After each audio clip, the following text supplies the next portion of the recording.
Welcome to the Deep Dive. Today, we're venturing into a really fascinating narrative, exploring the essence of Lord Ayyappa and, well, the profound significance of the Sabarimala pilgrimage. Yeah, it's quite a journey. Our insights today are drawn from a really compelling exploration within the Sacred Journeys podcast.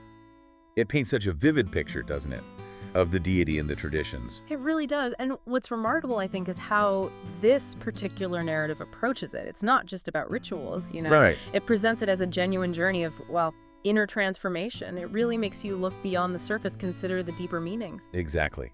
And that's our goal today, really, to understand the core of who Lord Ayyappa is, explore the key stories that define his legend, and grasp the deeper significance of this incredible pilgrimage. And we're especially interested in how these ancient ideas might connect with your own lives, particularly, as you navigate its complexities. That connection is key.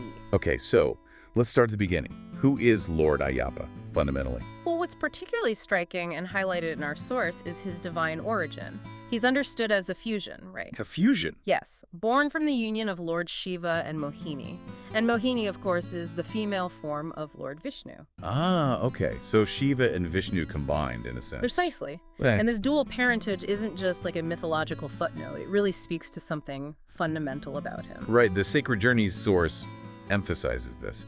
This idea that he embodies balanced masculine and feminine energies because of that origin. Exactly. And it wasn't just a random event. There was a purpose behind it, a mission. A mission. What was that? The narrative really underscores his role in restoring cosmic order, bringing balance back to the universe. Harmony and restoration. That sounds foundational. It seems to be. And Yeah. you mentioned his names earlier. They also hint at these deeper layers, these stories. Absolutely, like Manikandan, Harivarasanam, Dharmashasta. Each one feels like a little window into a different part of his story or character. They really do. Each name carries weight. We should definitely unpack some of those stories. Where's the best place to start? His birth. Let's start right there with his birth as Manikandan. The podcast we're drawing from, it recounts this miraculous origin quite beautifully. The coming together of Shiva and Mohini resulting in this, well, radiant child. And there's the specific detail. The bell. Yes, the golden bell, the mani tied around his neck. That's significant. So that's where Manikandan comes from, the one with the bell around his neck. Exactly. Our source points that out clearly. It's a very evocative image. And then the story takes a turn, doesn't it? He doesn't just appear fully formed on a divine stage.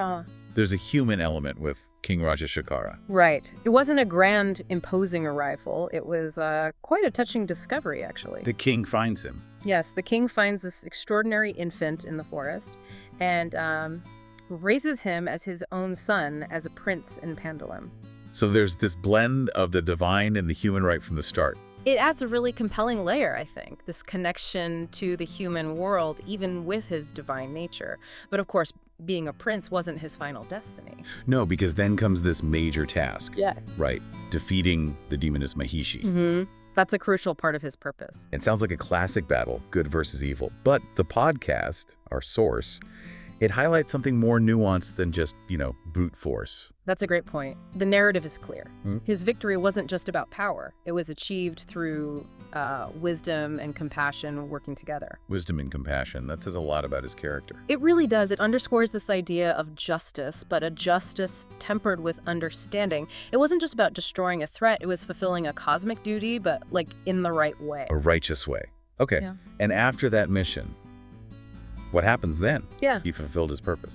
Well, after that earthly mission was complete, the story shifts again. It focuses on his deep connection with Sabarimala. The forest shrine. Exactly. He didn't return to some celestial realm. Instead, he chose to reside there in the forests of Sabarimala. And importantly, he extends an invitation. An invitation to devotees. Yes. And what's really powerful here, as the source notes, is how inclusive this invitation is.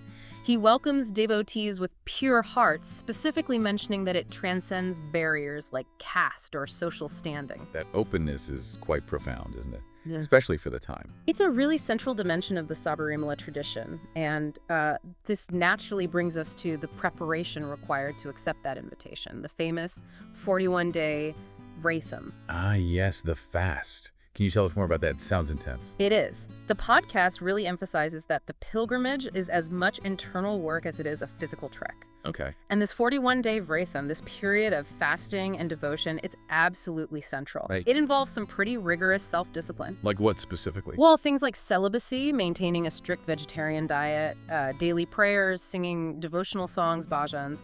It's really about simplifying one's life. Simplifying. How so? By focusing on things like truthfulness, humility, letting go of worldly distractions. And there's symbolism in the practices too, right? Like the clothes they wear. Oh, definitely. The narrative mentions wearing black or blue clothes.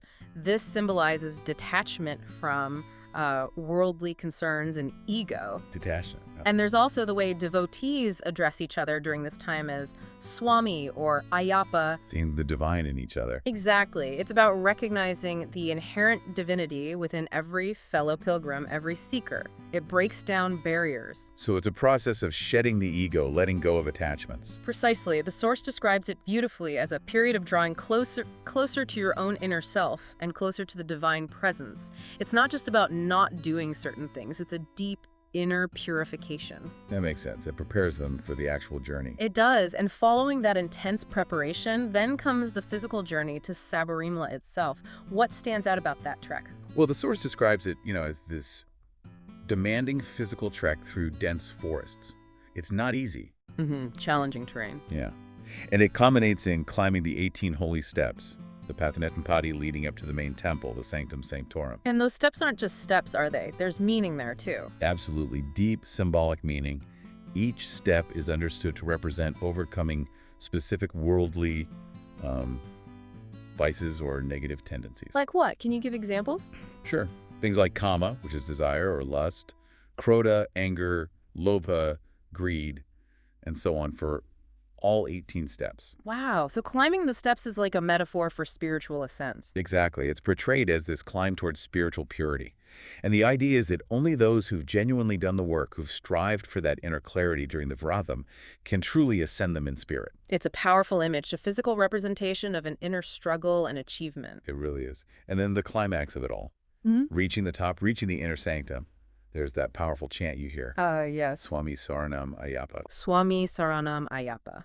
The source describes it as this collective cry of surrender, a melting away of the individual ego into the larger cosmic presence. It sounds incredibly moving, more than just words, right? Yeah. A profound spiritual release. The complete offering, yes. So, okay, we've looked at his origins, the key stories, the rigorous preparation, the journey itself. But let's bring it back to the listener. What meaning can you, listening now, draw from all this, especially perhaps if you're navigating life in your mid-30s, 40s, or beyond? That stage often brings its own unique complexities. Yeah, absolutely. This is where the narrative, I think, offers something really resonant. It acknowledges that this phase of life often involves this mix, doesn't it? Responsibilities, maybe some achievements, but also perhaps a deeper search or meaning for purpose. A time of questioning for many. And the podcast draws a direct line between Lord Ayyappa's path and that contemporary experience. How so? Well, it highlights this timeless message of finding balance, balancing our external duties, work, family, society, with our inner sense of dharma. Dharma. That inherent sense of right action, of purpose. Exactly. It encourages us to cultivate qualities like courage and compassion, to be disciplined but also find joy, even when life feels demanding or chaotic. So it's about integrating these different aspects of life, not seeing them as separate. I think so. The podcast concludes this thought really nicely, reminding us that even with all the external noise and pressure, there's always an inner space, an inner sanctuary of truth and divinity within each of us. And Ayyappa's journey, in a way, acts as a kind of guidepost, a reminder of how to access that inner peace. That's how it comes across, a guidepost to rediscovering that quiet center. Okay, so if we were to try and synthesize all this, boil it down, what's the core message of Lord Ayyappa we can take away from this deep dive into the Sacred Journey's narrative? That's a good question. For me, at its heart, it seems to be about integration. Integration. Yeah. Integrating inner strength and outer strength with a kind of simplicity and finding an underlying sense of, sacred joy in life. I like that. Strength, simplicity, and joy. Striving for balance, recognizing the divine spark within ourselves and others. That feels right. It's a powerful combination. It truly is. A really insightful takeaway from the source. So as you, our listener, go about your day, maybe take a moment to reflect on these principles, these stories. Consider how this journey, the discipline, the devotion, the search for inner purity, might connect with your own path. What kind of equilibrium are you seeking in your life right now? Yeah, that's a great point for reflection. Thank you for joining us on this deep dive into the world of Lord Ayyappa and the Sabarimala pilgrimage. And perhaps this leaves you with a question to mull over. Yes. In what small ways, maybe starting today, could you integrate a little bit of that spirit of detachment, or perhaps surrender, into your own daily experiences? Just something to consider. A wonderful thought to end on. Until our next exploration, may your journey continue to unfold with discovery.